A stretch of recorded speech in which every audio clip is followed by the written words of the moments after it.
कुछ असामान्य सा घटित होता हुआ महसूस हो रहा था। वो महसूस कर पा रही थी कि उसके साथ कुछ तो अजीब हो रहा है। अचानक ड्राइवर बस की स्पीड बढ़ा देता है।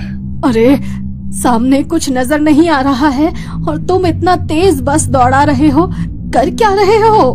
बुढ़िया की बात का जवाब दिए बिना ड्राइवर घूमते हुए एक नजर बुढ़िया की ओर देखता है और एक बार फिर से अपना पांव एक्सीलेटर के ऊपर रख देता है। सामने सड़क पर एक दोराहा नजर आ रहा था, जहां से सड़क लेफ्ट और राइट दो डायरेक्शन में डिवाइड हो रही थी। ड्राइवर बस को बाईं ओर मोड़ लेता है। अरे, कैसे ड्राइवर हो तुम? किधर मोड़ लिया बस को? ये रास्ता जंगल की तरफ जा रहा है। नए नए भर्ती हुए हो क्या? रास्ता ठीक से नहीं मालूम? अरे आप आराम से बैठिए ना, बार बार क्यों टोका टोकी कर रही हैं? मुझे पता है कि अपना काम कैसे करना है। इस रास्ते पर ट्रैफिक कम होता है, कोहरे में इधर से जाना सेफ रहेगा और ये शॉर्टकट भी है। आप चिंता मत करो, थोड़ी देर बाद ये आगे जाकर उसी रास्ते पर मिल जाएगा। बूढ़ी को ड्राइवर के हाव भाव काफी बदले हुए नजर आ रहे थे। कुछ देर बाद तेज गति से दौड़ती बस को ड्राइवर अचानक ब्रेक लगाकर रोक लेता है। क्या हुआ? ऐसे अचानक से बस क्यों रोक दी? अब तो फ्रेगनेंट हिल से पहले बस का कोई स्टॉपेज भी नहीं है। वैसे भी ये जंगली इलाका है, यहाँ पर बस रोकने का मतलब क्या है? वो सब मैं जानता हूँ, लेकिन देखो सामने कुछ लोग खड़े हुए हैं और लगातार हाथ से बस को रोकने का इशारा कर रहे हैं। अरे तो ऐसे ही कोई बीच सड़क पर खड़े होकर बस को रोकने के लिए कहेगा तो आप गाड़ी रोक देंगे क्या? इतनी रात को ऐसे ही बस रोक देना मुझे तो कुछ ठीक नहीं लग रहा। आप दरवाजा मत खोलिए। ड्राइवर साहब सही कह रहे हैं, सामने 3 लोग खड़े हुए नजर आ रहे हैं, उन्हें मदद की जरूरत हो सकती है। ये इस रूट की आखिरी बस है, अगर हम उन्हें अंदर नहीं आने देंगे तो शायद पूरी रात जंगल में ही बितानी पड़े। ड्राइवर की बात सुनकर बाकी की सवारियां कुछ नहीं कह पाती और ड्राइवर बस के दरवाजे खोल देता है।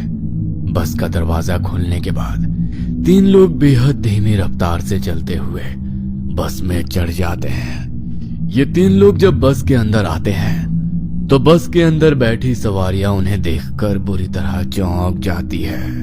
बस में चढ़ने वाले 3 लोगों में से 2 ने बीच वाले आदमी को इस तरह से पकड़ा था जैसे वो शराब पिए हो या खुद से चलने के लायक ना हो। वो सहारा देकर घसीटते हुए किसी तरह उसे बस की सबसे पिछली सीट तक ले जाते हैं और वहीं जाकर बैठ जाते हैं। उन तीनों में एक बात जो सबसे ज्यादा अजीब थी वो ये कि इस समय 1995 चल रहा था, लेकिन उन तीनों की वेशभूषा ऐसी थी जैसे वो 18वीं शताब्दी में आए हो।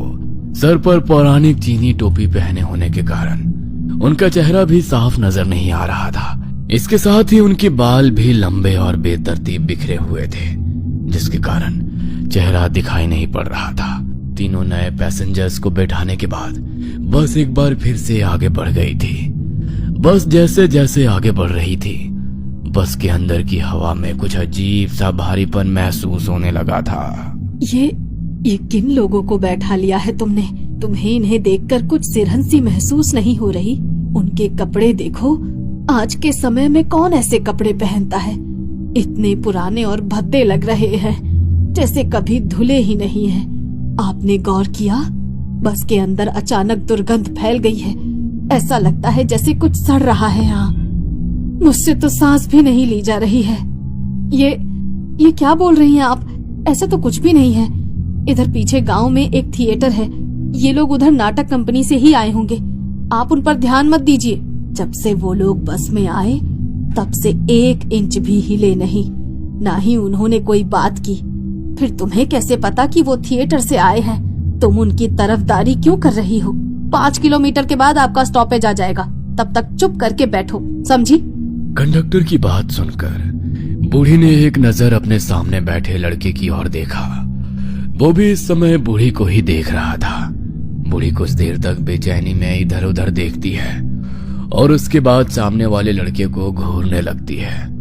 बस अब जंगल पार करने के बाद फ्रेग्रेंट हिल्स जाने वाली मेन रोड पर आ गई थी। हमें इधर ही उतार दो। कपल बस से उतरकर जा चुका था। उनको बस से उतरकर जाते देख कंडक्टर की आंखों में कुछ बेचैनी सी नजर आ रही थी। कंडक्टर के समझाने के बाद भी बस में बैठी बूढ़ी औरत कभी पीछे मुड़कर उन तीनों अजीब पैसेंजर्स को देखती तो कभी सामने बैठे लड़के को। अचानक, ए लड़के, मेरा पर्स लिया ना तुमने? बूढ़ी औरत देखकर फायदा उठाता है? हाँ क्या कहा? मैंने पर्स उठाया? मैं चोर नजर आता हूँ क्या? हाँ, चोर ही नजर आता है। तेरी शक्ल पर लिखा है तू 1 नंबर का चोर है। निकाल मेरा पर्स। बूढ़ी के इस तरह आंखें दिखाकर चोरी का इल्जाम लगा देने से वह लड़का भी बुरी तरह बौखला गया था। आपकी उम्र का लिहाज कर रहा हूँ वरना। अरे क्या बेहूदगी है ये, मैं तो जानता भी नहीं आपके पास पर्स था भी या नहीं। बूढ़ी की आवाज लगातार बढ़ती जा रही थी और उसी के साथ अब लड़का भी गुस्से में आ गया था। तू उतर नीचे, तुझे मैं तेरी औकात दिखाती हूँ। अभी पुलिस को तेरी शिकायत करूंगी। सीनियर सिटीजन्स की ताकत अभी पता नहीं है तुझे, समझा? बूढ़ी और वो लड़का अब ड्राइवर के पास खड़े होकर बस रोकने के लिए चिल्लाना शुरू कर देते हैं। उनका चीखना चिल्लाना देख ड्राइवर गुस्से में बस रोककर उन्हें जाने देता है। अरे माताजी, अब आप ऐसा करिए, पुलिस बुलाइए। अब पुलिस ही बताएगी मैं सही हूँ या गलत। पुलिस की जरूरत नहीं है। मैं जानती हूँ तुम बेकसूर हो, लेकिन तुम मेरे पोते के उम्र के हो। तुम्हें उस बस में अकेले नहीं छोड़ सकती थी, इसीलिए मैंने ये सब किया। मतलब वो सब ड्रामा था? अरे आपको पता भी है आपने क्या किया? इतनी रात को इस सुनसान रोड पर कहाँ जाएंगे हम? कैसे जाएंगे? तुमने देखा वो 3 लोग जो बस में चढ़े थे? तुम कान में गाने लगाकर मस्त हो गए थे, लेकिन मेरी ये बूढ़ी आंखें बहुत बेचैन थी। मैं लगातार बस में हो रहे हर छोटे से छोटे इंसिडेंट पर नजर बनाए हुए थी। मैंने देखा बस के पीछे की एक खिड़की खुली है, जहाँ से ठंडी हवा आ रही है। उस हवा से उन आदमियों के कपड़े उड़े। तब मैंने देखा उनके पाँव ही नहीं थे। बीच वाले आदमी के चेहरे पर बिखरे बाल हवा में उड़े तो मैंने देखा बीच वाले आदमी का चेहरा, नाक, मुंह कुछ नहीं था। हमारे गांव में ऐसे लोगों को प्रेत कहा जाता है। मैं कंडक्टर को उनके बारे में बताना चाहती थी। मैंने पर्स से छोटा आईना निकाला। उस आईने में कंडक्टर साफ दिखाई देना चाहिए, लेकिन मेरे कोशिश करने के बाद भी मैंने देखा कंडक्टर का चेहरा आईने में दिखाई ही नहीं पड़ रहा है। हम दोनों लकी हैं जो उन्होंने हमारे झूठे झगड़े पर भरोसा किया और हमें यहाँ उतार दिया। आपका बहुत बहुत धन्यवाद। अगर आपकी बातें सच है तब तो ड्राइवर की जान को भी खतरा है। पता नहीं उसके साथ क्या होगा। चलो हम थाने में जाकर रिपोर्ट लिखा देते हैं। बूढ़ी और लड़का थाने जाते हैं और सारी बातें बता देते हैं, लेकिन इंस्पेक्टर को उनकी बेसिर पैर की बातों पर यकीन नहीं होता और वो उन्हें वहां से बाहर निकाल देता है। 2 दिन बाद पुलिस को बस तो मिल गई थी, लेकिन ये घटना पुलिस के लिए एक अबूझ पहेली बन चुकी थी। डीजल की बजाय खून से चलकर वो बस बिना किसी कैमरे की नजर में आए 100 किलोमीटर दूर कैसे पहुंची? इस सवाल का जवाब किसी के पास नहीं था। वो 3 आदमी कौन थे उनकी कभी शिनाख्त नहीं हो सकी।